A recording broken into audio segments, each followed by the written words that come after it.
Olá, sou Flávia Custódia, Nutri e Chefe. Seja bem-vindo ao canal Nutri Chef, cheio de receitas saudáveis e muitas dicas para você. Hoje eu quero falar sobre o sal e a pimenta. Não tem maior dor de cabeça na cozinha, gente, do que realmente acertar a quantidade de sal nas receitas. Às vezes fica salgado, às vezes fica sem sal. Quem não tem muita experiência na cozinha apanha às vezes das receitas quando vem escrito assim, uma pitada de sal ou sal a gosto. Mas como é que eu vou saber esse tanto de sal? Então, hoje eu trouxe várias dicas para você sobre o sal. Também vamos falar da pimenta, porque ninguém merece, né, gente, uma comida ardida. Então, eu também quero falar sobre isso, para você ficar expert aí e nunca mais errar a mão no sal. Quer aprender? Vem comigo!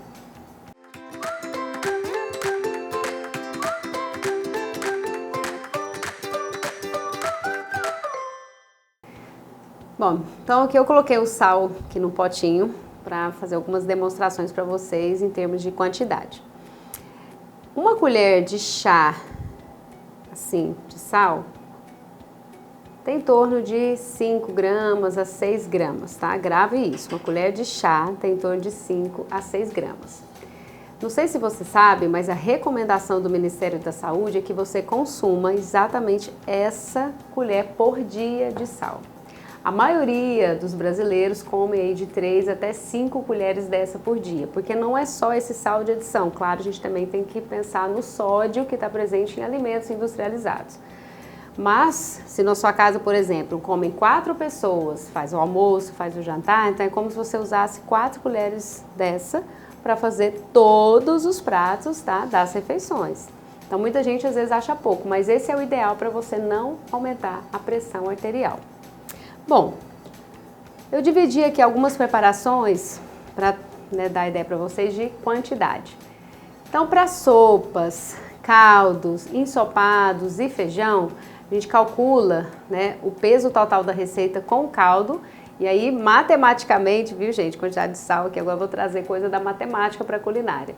É de 0,3 a 0,5% de sal. Ou seja, se a sopa tem 1 litro, com caldo, com tudo, vai dar em torno de 5 gramas de sal, que é exatamente a colherinha de chá. Por isso que é importante você gravar, né, essa medida aqui. Ah, não, a sopa deu metade, então 0,5 vai dar meia colher de chá. É impressionante como dá certo, depois você faz o teste. Arroz, muita gente tem dúvida do arroz, tá? Então, separei aqui.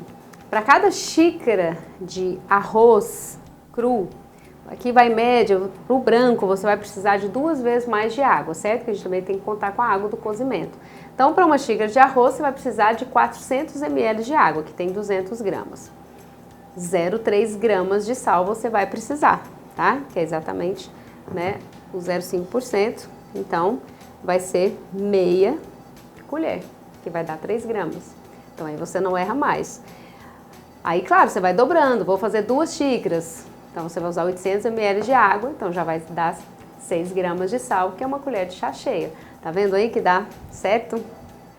Para tortas de sal, né, bolos salgados, alimentos assados em geral, que ele já vai perder umidade, né, perde água no calor, o cálculo já é de 1 a 1,5% de sal. Perceba que muda quando é no meio úmido. Você viu que foi de 0,3 a 0,5% para quando foi meio úmido.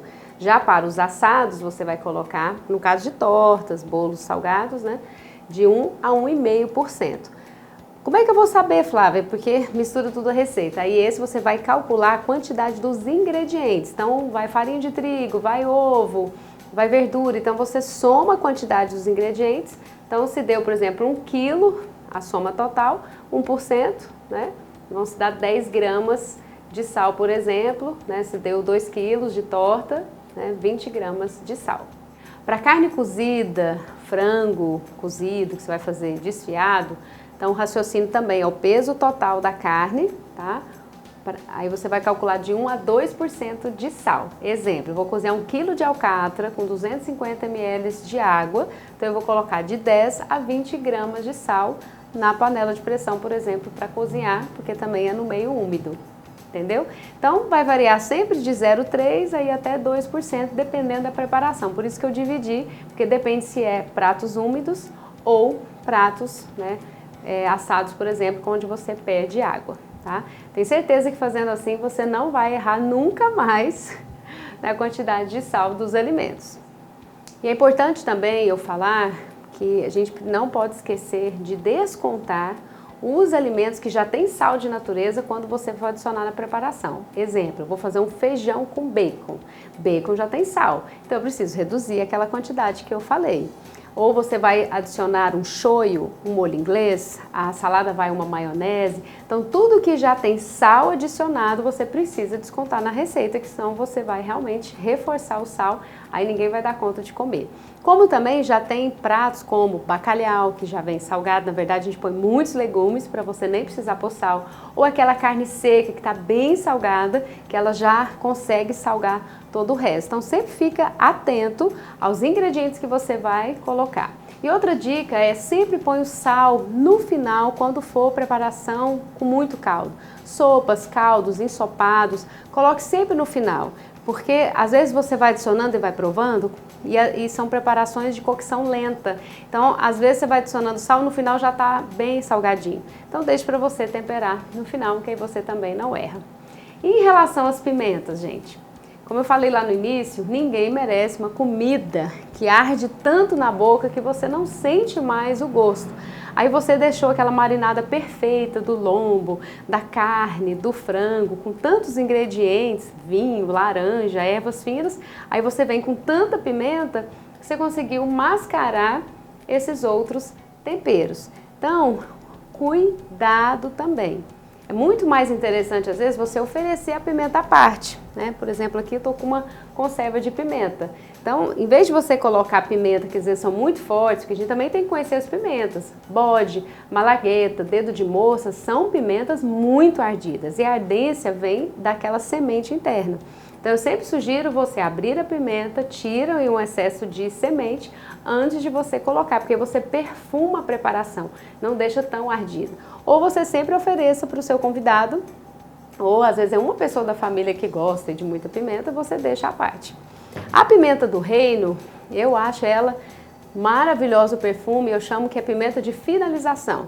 Então você vai finalizar o prato, você moe a pimenta na hora, ou no prato, ou no final da sopa, no final do cozido. Gente, isso aqui dá um perfume incrível. Não precisa ficar pondo aquele tanto de pimenta do reino no início da preparação.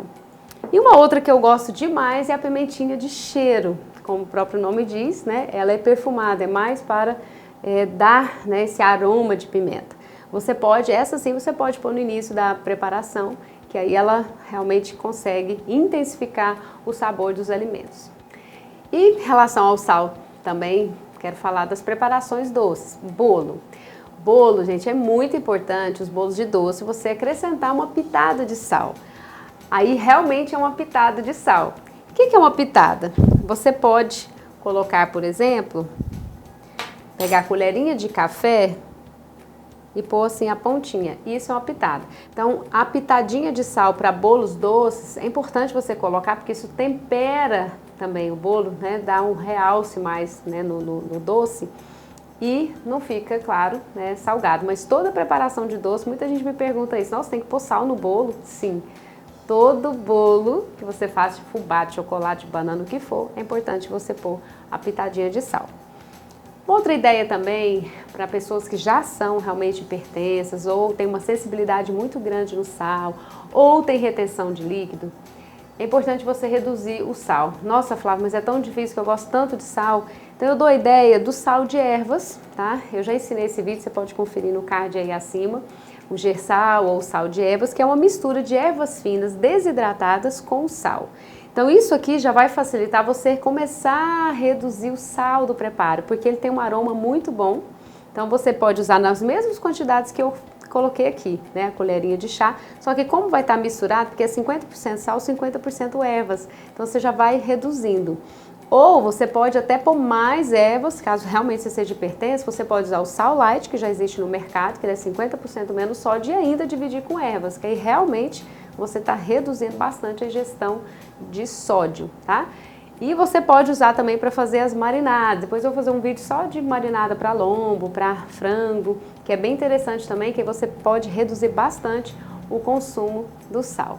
Bom, gente, eu espero que você tenha gostado desse vídeo, que te ajude aí a realmente usar sal na medida, porque também não é interessante você aumentar o consumo de sal realmente pelos efeitos colaterais de aumento de pressão arterial, retenção de líquido, e é possível sim você ter esse controle da quantidade de sal, porque aí você sempre fica também com a comida padronizada, porque tanto que é ruim, né? O que aconteceu hoje que o estrogonofe ficou salgado, tem um dia que fica bom, simplesmente porque você não soube calcular. Então, guarde essas regrinhas aí de ouro que eu dei hoje, dessa quantidade de sal em cada preparação, que aí você vai ficar expert aí na cozinha e nunca mais errar a mão no sal.